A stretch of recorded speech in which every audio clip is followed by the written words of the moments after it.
York, where I was born and raised. It's where I made friends for the first time. It's also where most of my family is.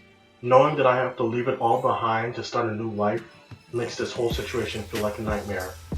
It's now the beginning of December 2010, and the entire week, me and my family are preparing and packing all our belongings in suitcases and bags. We placed books in a proper pile, and whatever fragile item we had was wrapped properly for travel. Since I'm one of those people who dislike change, I never liked the idea of growing up and having to move away from the place I've known for a long time. Ever since I moved from New York to Philly, things have changed. The scenery changed, the people changed, even the tone and the sound around me. I remember Brooklyn being a noisy town, but it wasn't all bad. It's usually what kept me awake and alert at night. I'm one of those paranoid people anyway. But here in Philly it's quiet and people are distant. I remember my first day of middle school. It sucked.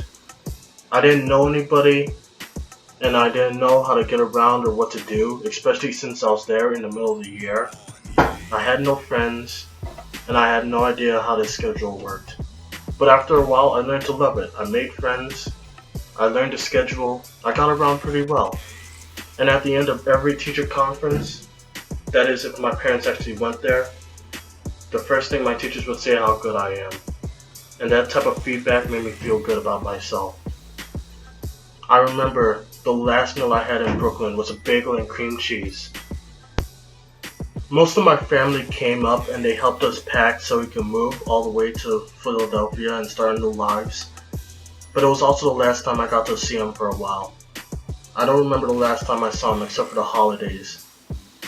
Me and my brother suggested a race between me and my childhood friend. Last one at the block had to pack my bags. Sucks for me because I'm really slow and my brother runs track, but my cousin said, if you win, you have to stay a little bit longer. I told him sure thing. My mom was ready to go and my dad was going to lead the way since he had lived there for a few months.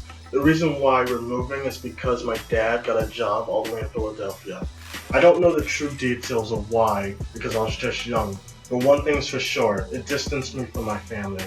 My dad had spent a week at his friend's house just so he can work in the morning and have some place to sleep when he gets back on Fridays, sometimes Saturdays. He would come at night tired and hungry while my mom is just on her way from work as well. One thing I always ask someone when they come home or just arrived was, "Are you okay?" This would give me some form of comfort. My mom would tell me I'm fine. "Are you okay?" I would say yes, but I'm not sure, because they always give me the same answer with the same facial expression. As we left, all I could think about was how the place looked, and is it a good home or a good neighborhood? It turns out it was a good neighborhood, and the house wasn't all that bad. I just wish it was a lot bigger. The people who lived there were actually quite nice. Although it was an apartment building, it was a good one.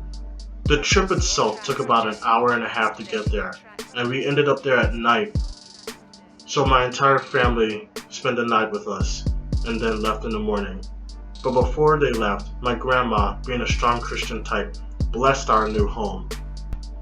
I remember going to school, hoping the day would end. I was so shy, and it's not because I didn't want to talk to anybody, but because I didn't know them, and I was afraid they wouldn't like me.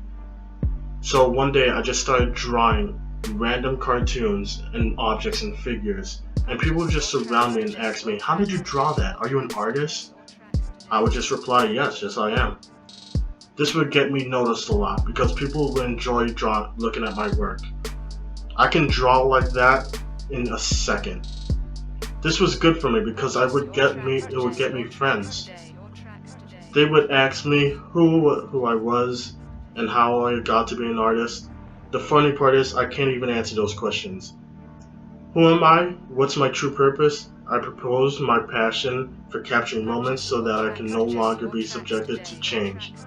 That's my purpose. After middle school, I went straight to an art high school in Philadelphia, the Arts Academy of Benjamin Rush, where I experienced many different things. Similar to drawing, like people, still lifes, and sculptures, it would change my life because it made it a happy story.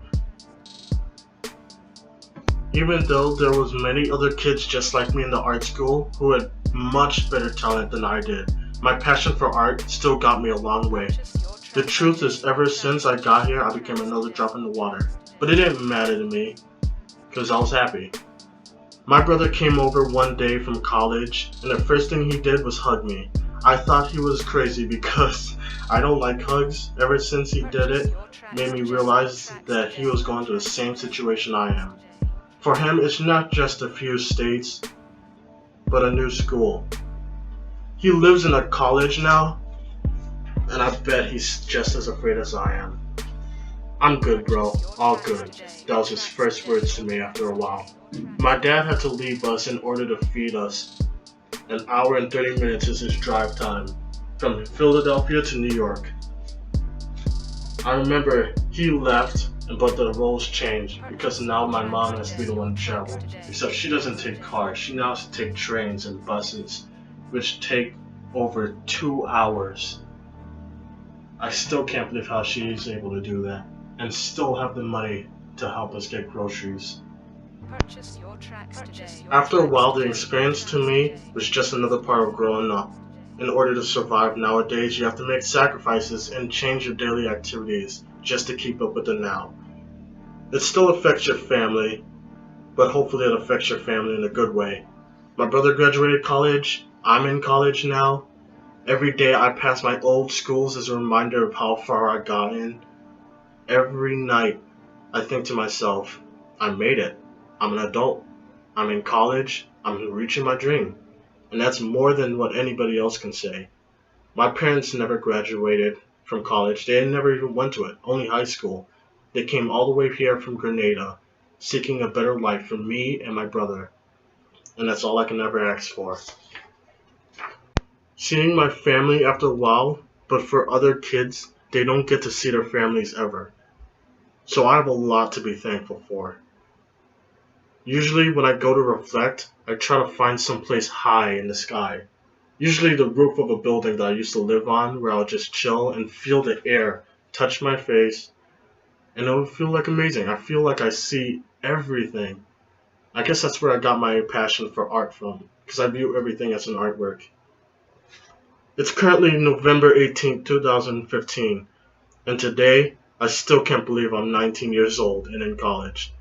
The second generation of his family to attend. My dad was so happy. My first day he told me, "Son, you make me so proud.